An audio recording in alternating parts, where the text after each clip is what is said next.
Bon meilleur matin!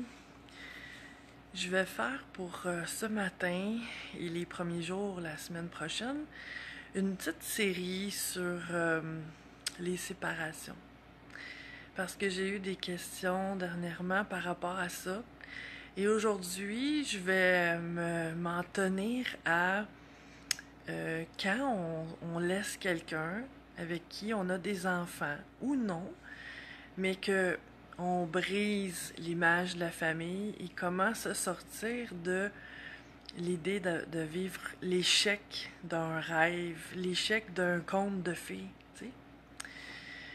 Et je t'offre mes réflexions et mes opinions là-dessus. En fait, je pense que le problème par rapport à tout ça vient de notre conception ici en Amérique du Nord. Puis il y a probablement d'autres régions dans le monde aussi qui le vivent comme ça. Bon matin, Belle Isabelle. C'est que, tu sais, il y a des tribus aborigènes dans des endroits du monde que, par exemple, les enfants appartiennent pas aux parents. Les enfants sont élevés par toute la tribu. Et ici, on a une vision de possession, tu sais, que c'est mon mari, ma femme, mes enfants. Bon matin, Joanne. Et on a aussi ce que je trouve le culte du drame. Ce que j'appelle le culte du... Bon, Facebook a pas envie d'entendre le culte du drame. À chaque fois que je dis ça, ça coupe. C'est que dans notre société, tout devient un prétexte à créer un drame, là où il n'y aurait même pas lieu d'être. Une séparation. Je t'offre ma vision de ça. Il y a un couple dont au moins une des personnes n'est plus heureuse. Est-ce que, pour préserver les apparences, sauver l'image de la famille parfaite, est-ce que la personne qui est malheureuse devrait faire comme si de rien n'était, rester dans la relation, s'étouffer dans la relation, s'éteindre et donner cet exemple-là à tout le monde autour de comment se sacrifier, comment se renier, comment s'oublier, comment tellement pas se considérer qu'on en finit par oublier qu'on existe. C'est ça qu'on devrait faire dans la société ici aujourd'hui. Ma vision, c'est que quand il y a une des personnes qui est plus heureuse, et là, je suis pas en train de parler de s'enfuir à la première difficulté, au premier petit coup de vent, là. Je parle de quand la personne a fait le tour de sa cour, puis qu'elle a tout essayé, qu'elle a vraiment, tu sais, que tout a été mis en place jusqu'à prendre conscience qu'il n'y a plus rien à faire, puis que le couple s'est éteint. Ce qui est malheureux, c'est que pour qu'un couple fonctionne sur le long terme, ça prend deux partenaires qui s'investissent dans la relation. Et ça manque beaucoup. Il y a plusieurs années, j'étais mariée avec le père de mes enfants et les 4 dernières années, j'étais plus heureuse. Et j'ai beaucoup observé et beaucoup réfléchi sur ma situation, mais aussi sur l'amour en général, sur les couples en général. Puis en regardant autour de moi, j'ai réalisé que il n'y en avait pas tant que ça des couples vraiment heureux. Là, je parle de personnes rayonnantes. Déjà d'avance, des personnes rayonnantes, il n'y en a pas tant que ça dans la société, mais en couple particulièrement. Ça veut dire qu'il y a beaucoup de gens qui sont ensemble pour des raisons qui sont pas de l'amour. Pour moi, des raisons, là, ça se passe ici, là, au niveau mental. Par sécurité, par habitude, par peur.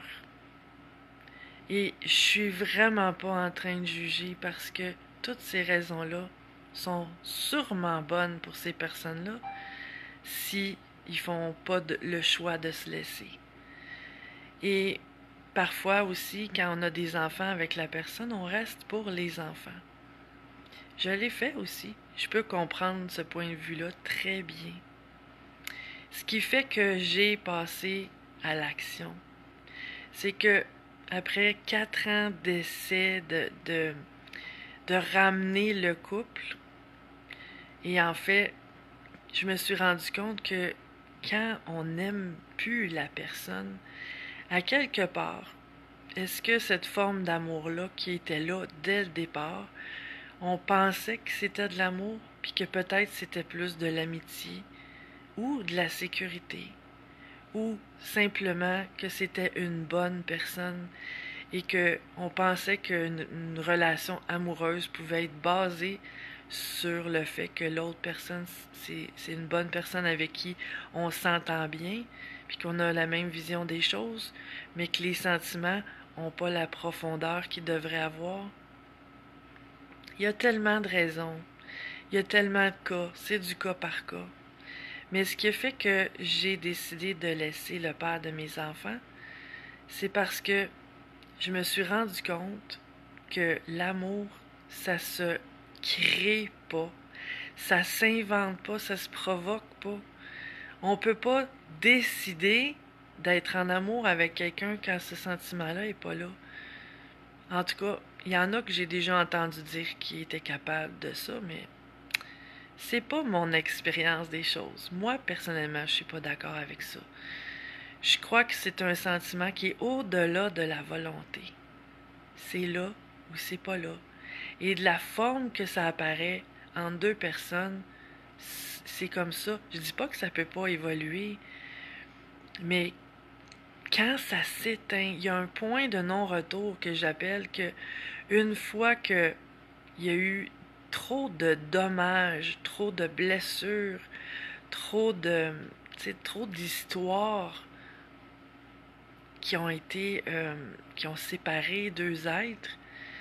Une fois que ce point de non-retour-là est passé, je pense pas qu'il y a grand-chose à faire pour réparer. C'est comme un pot qui a été cassé tellement de fois que s'il y a une petite fêlure, ça peut aller. Mais si le pot a été tellement brisé, tellement recollé, à un moment donné, il est tellement fragile que ça tient par la peur. Bon matin, Monsieur François, et bon matin, Pauline. Donc, tout ça pour dire que, en fait, la décision de laisser quelqu'un quand on n'est pas heureux, personnellement, je trouve que c'est la sagesse. Je ne suis pas d'accord avec l'idée que quiconque ait besoin ou doit se sacrifier pour que les autres autour soient heureux. Et, tu sais, moi, je me suis dit, si je suis avec quelqu'un en couple et que la personne n'est plus heureuse avec moi, je ne serai pas heureuse moi non plus. Ce que moi je veux en couple, c'est que l'autre soit heureux de me choisir, qu'il soit heureux avec moi, qu'il m'aime. Et si ça c'est pas là, je préfère qu'il n'y en ait plus de relation parce que moi ça me satisferait pas. Mais on n'est pas tous faits pareil. Il y en a que peut-être ça peut continuer de les satisfaire, probablement parce qu'ils se ferment les yeux là-dessus et qui font comme si de rien n'était. Moi, je suis pas capable de faire ça. Donc, pour moi, quand une des deux personnes n'est plus heureuse, il n'y a plus de couple. Il n'y a plus de ciment qui tient le couple. Et pour moi, il n'y a plus de raison qui tient. Ben oui, on peut rester par peur. Ben oui, on peut rester par sécurité. Ben oui, on peut rester par habitude. Ça dépend de ce que nous habite. Puis l'idée de la famille parfaite, l'idée du rêve, là, tu sais, la personne qui m'a écrit a utilisé l'expression le happy ever after, là, tu sais, le conte de fées, là, pour toujours et à jamais. C'est sûr qu'on voudrait ça, particulièrement quand on a des enfants avec la personne, parce que là, il y a un lien qui va toujours être là, le lien de parents. Mais en fin de compte, si on décortique tout ça jusque dans le profond, tout ça, c'est des apparences. Maintenir une famille par apparence pendant que les gens souffrent à l'intérieur, est-ce que c'est ça la bonne chose à faire? Parce que s'il y a une personne qui n'est pas bien, personne ne peut être bien. Et je pense que tout ce qui fait qu'on peut mieux le vivre, c'est de laisser aller cette vision-là, puis d'en créer une autre. On n'est plus il y a 50 ans où les divorces étaient rares. Aujourd'hui, c'est la norme. Je dis pas que c'est mieux, c'est juste différent. Probablement qu'il y en a beaucoup aussi des séparations ou des divorces qui se font alors que les personnes n'ont pas encore tout fait pour voir si c'est possible de rester ensemble. Tu sais, comme je disais tantôt, c'est pas de partir au premier coup de vent, là. C'est pas ça que je pense qu'il faut faire. Mais quand il n'y a plus rien à faire, je pense pas que la chose à faire, c'est de rester pour préserver une image de famille parfaite qui l'est pas en réalité. Et pour ça, il faut assumer le fait que ça sera pas ça pour nous. C'est tout. On a la chance aujourd'hui que tout est possible, tu sais. Il y a des gens qui sont en couple, qui habitent pas ensemble, puis que ça leur convient. Il y a des familles reconstituées que ça fonctionne. Il y a des gens qui font des thérapies de couple, puis ça fonctionne. Il faut juste trouver ce qui nous convient à nous. Puis assumer ça. Laisser aller. S'il y a quelque chose que j'ai pas réussi à faire dans ma vie, de la façon que j'aurais aimé le faire, c'est vrai que c'est dommage, mais j'ai à laisser aller cette illusion-là que ça aurait pu fonctionner parce qu'apparemment, ça n'a pas fonctionné. Si je m'accroche à l'idée que ça a été un échec, je pars avec un gros boulet attaché à moi. Et ça, c'est ma création. C'est juste la façon qu'on pense les choses qui fait que c'est difficile ou pas. Si je refuse d'être la personne qui est coupable de casser l'image de la famille, puis que je porte cette culpabilité-là, je risque d'être malheureuse toute ma vie. Mais si je choisis de voir ça comme je me suis donné une chance d'être heureuse et je donne aussi la chance à l'autre d'être heureux.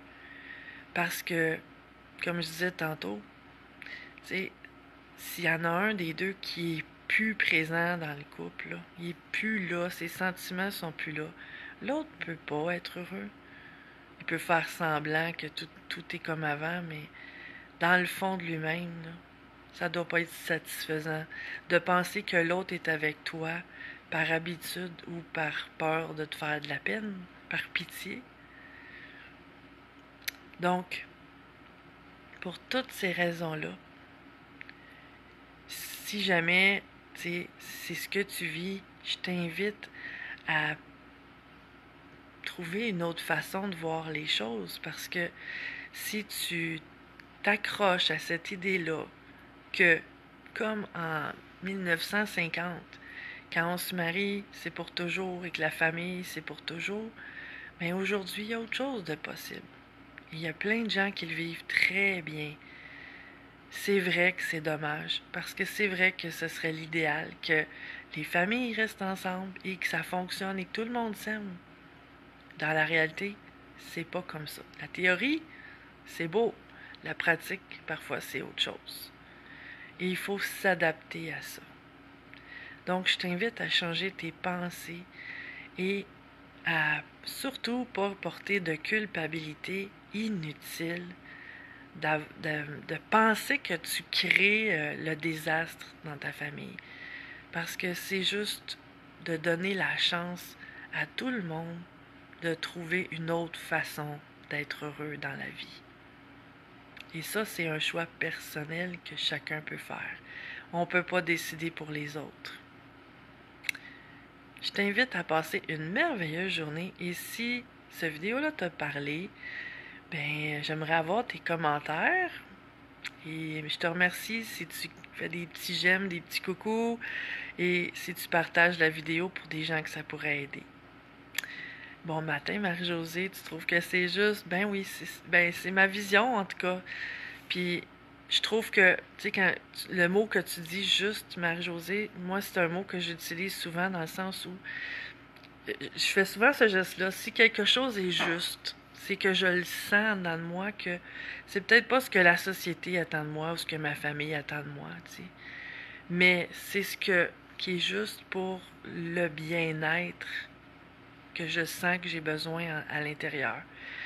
Et oui, parfois, prendre une décision, ça fait de la peine à d'autres autour. Mais on a toujours le choix, hein. Tu sais, prendre une décision comme ça de laisser quelqu'un, c'est pas contre l'autre qu'on le fait. C'est pas pour lui faire de la peine. C'est pas pour lui faire du tort. C'est pour se choisir. Et en même temps, ça donne à l'autre l'occasion de se choisir. Mais là, il restera à voir si l'autre prend cette même décision-là aussi, ou s'il résiste à cette décision-là et qu'il choisit d'être en réaction le restant de ses jours. Et ça, je vais y revenir dans une prochaine vidéo. Je te souhaite une merveilleuse journée. À bientôt!